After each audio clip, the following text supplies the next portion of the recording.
Hello, everyone. A very logical day to all of you. And here we are back with the discussion of the editorial from the Indian Express. And this editorial is directly from the newspaper, dated 2023, right? 20th December 2023 year.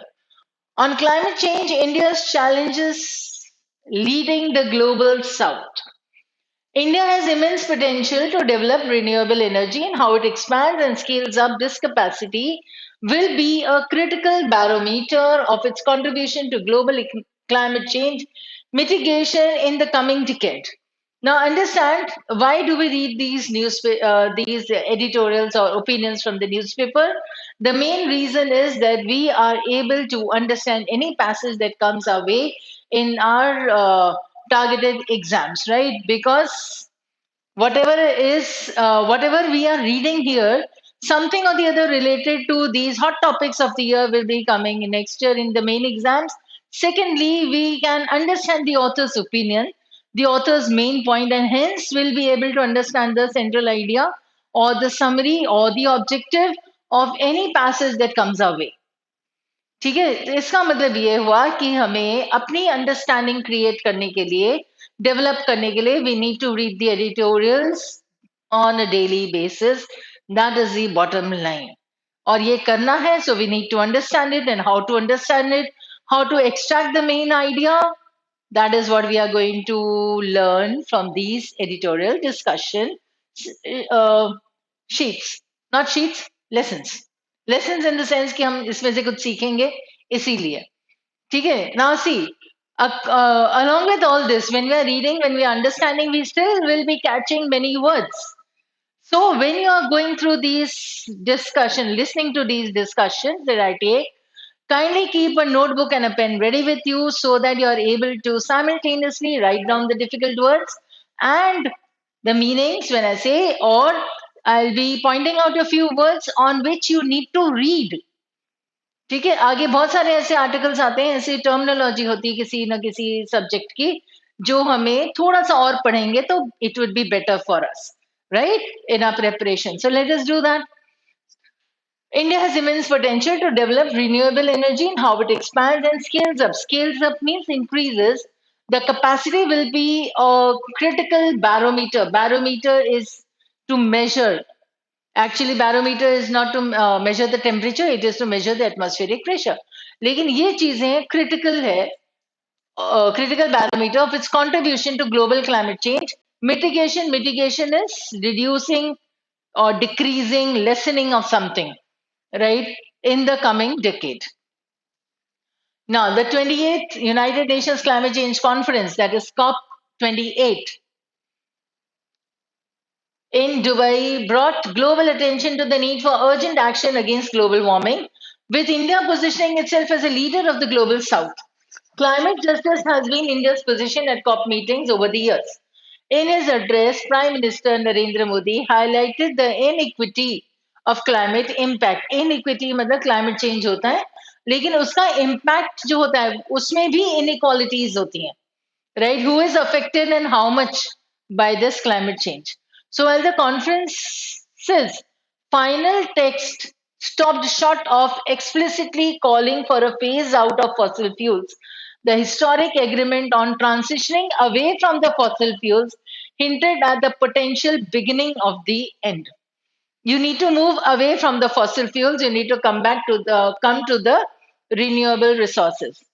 India's role at the conference was, however, noted for its absence in signing the crucial decarbonization pledges, including the Global Renewables and Energy Efficiency Pledge, aimed at tripling the renewable energy capacity by 2030. ये जितने pledges थे उसे India ने sign नहीं किया. This stance seemed contradictory given India's commitment to expanding renewable energy. Contradictory मतलब सोचो, अब ये एक पैराडॉक्सिकल सिचुएशन हो जाती है. इंडिया बोलती है कि हम रिन्यूएबल एनर्जी पे फोकस कर सकते हैं, हम रिन्यूएबल एनर्जी पे we can work on it, and it is not signing those pledges. So now, according to the author, this seemed contradictory, but ऐसा है नहीं. अब उसका justify करेंगे शायद. So India has made strides in the RE sector. securing the fourth position globally for renewable energy capacity installations in 2022. The International Solar Alliance, a joint initiative of India and France, launched during COP21, testifies India's will to promote REs, right? Renewable energies, कि जो ये है capacity installations, right? It is done. So the author is giving a justification of what India is saying or what India has the potential to do. So it is expected to be solar energy in India attracted investment worth 310 billion last year. It is expected to be 380 billion this year. The latest national electricity plan projects a leap in solar and wind energy. तो leap का मतलब होता है a very huge stride. ठीक है.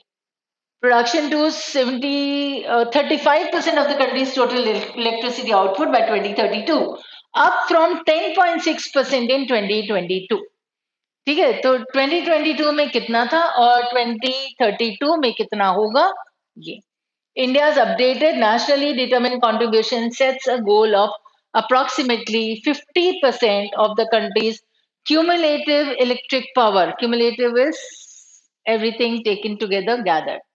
Installed capacity from non-fossil fuel-based energy resources by 2030. These investments and plans are in stark contrast with India's position in Dubai on fossil fuel. What India has been doing and what India's position was there in that COP28, yeah, stark contrast in Dubai. According to the Central Electricity Agency's monthly report, RE generation during October 2023 decreased by 12.38% as compared to October 2022. And thermal power plants, mainly coal based, generated around 78.74% of the total electricity in the same month. Renewable energy comprised 17.9% of the total, while nuclear and hydro contributed 3.02% and 0.34%. Ember, an independent energy think tank, estimates that fossil fuels accounted for 77% of India's electricity production in 2022.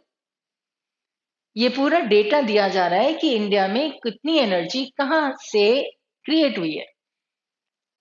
This accounted for 77% of India's electricity production in 22. Coal had the largest share at 74%, followed by gas and other fossil fuels. The net zero emission scenario by the International Energy Agency projects that to keep the global temperature increases under 1.5 degrees, India would need to eliminate subcritical coal facilities by 2030. 2030 तक अगर हम इसको खत्म कर देते हैं कोल facilities को, then temperature around the earth will not increase more than 1.5 degrees. It will need to achieve a completely decarbonized electricity sector by 2040 in order to attain net zero emissions by 2050. However, India's current commitments are to achieve net zero by 2070 and ensure that 50% of its energy capacity comes from renewable sources by 2030. मतलब India इतना एकदम से renewable resources पे नहीं जाएंगी, gradually it will go. The trajectory of India's energy development, trajectory is the path. किस तरीके से 2030, 2040, 2050, 2070 तक किस तरीके से वो चलेंगे. Trajectory of India's energy development is indeed complex, आसान नहीं है. On the one hand, there's a recognition of the need for renewable energy sources, ठीक है.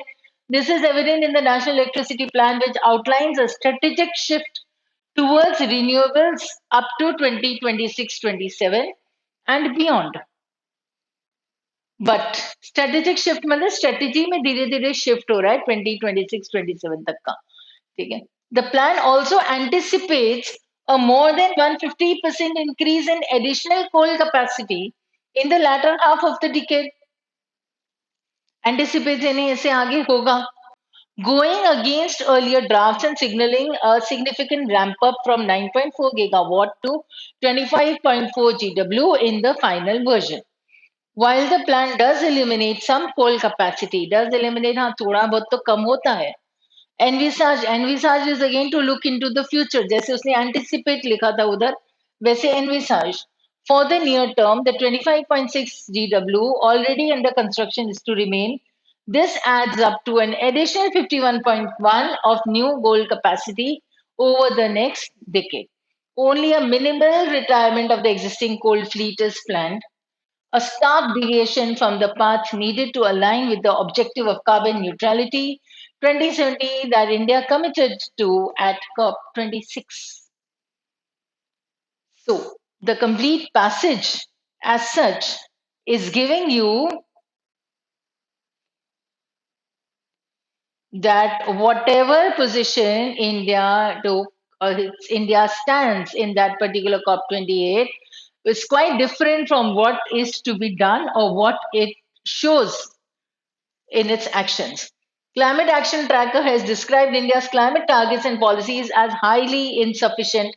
This assessment is based on the expectation that under current policies, India's overall emissions will continue to climb past 2030 to contribute fairly to the global fight against the climate crisis. मतलब बराबर होना चाहिए ना, fair होना चाहिए ये. India's emissions would need to not only meet but stay below the projections under current policies. Meet the policies with उतना नहीं है, उससे थोड़ा सा कम ही रहना पड़ेगा current policies से. Impact of climate change is palpable across India. Palpable is something that is sensed, something that can be seen. ठीक है, तो क्लाइमेट चेंज का जो इम्पैक्ट है वो ओवरऑल इंडिया दिख जाता है with heat waves becoming both more frequent and severe. Country now averages 23.5 heat waves annually, over double the yearly average from 2 decades prior. Double the early average मतलब हर साल में कितने हीट वेव्स आ जाते थे, वो 20 years पहले कितने थे और अभी कितने हैं, 23.5 हीट वेव्स हैं. The decade from 2010 to 2019 saw a 25% increase in heat wave incidence compared to the previous decade, with a corresponding rise in heat related mortality. Right, heat related mortality मतलब जिसको कहते हैं ना एकदम सनस्ट्रोक होता है या इतनी ज्यादा गर्मी होती है, इतनी ज्यादा टेम्परेचर हो जाता है कि लोग मरने लगते हैं, वो हो जाता है heat related mortality. Last year India recorded twice the number of heat wave days compared to 2012, the previous record year. Research suggests that climate change has made such extreme heat events 30 times more likely with urban areas, often several degrees warmer than surrounding rural regions, feeling the most intense effects. These heat waves underscore the urgency for India to enhance its renewable energy. मतलब सोचो, author ने पूरे passage में पहले बताया कि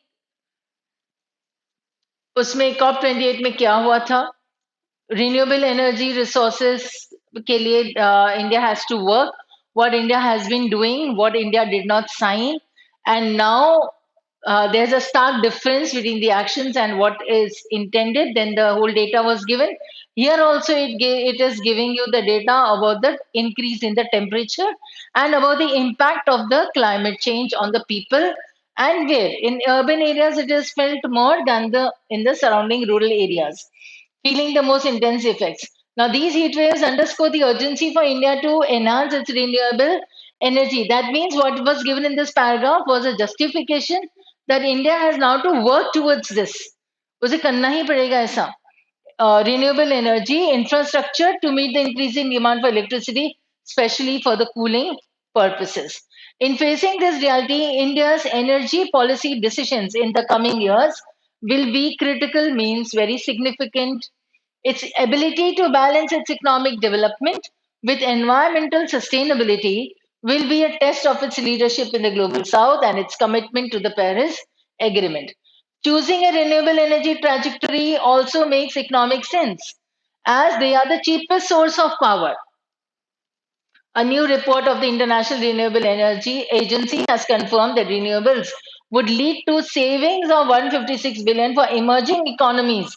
Emerging economies का मतलब ठीक है, and renewables would lead to savings for these economies. अब धीरे धीरे जो आगे बढ़ती जा रही है वो developing ones, India has immense potential to develop the RE, and the manner in which it expands and scales up this capacity will be a critical barometer of its contribution to the global climate change mitigation in the coming decade.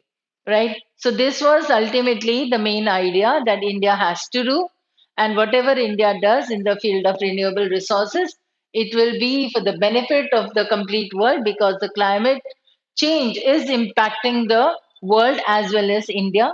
And what India does, right, whatever strategies it makes or whatever it is doing in this field, will be a critical barometer for its contribution to gauge the contribution to the climate change mitigation in the coming decade. So that's all. I hope you have got a few words, you have understood a few points. Combining all those points together, you come to the central idea.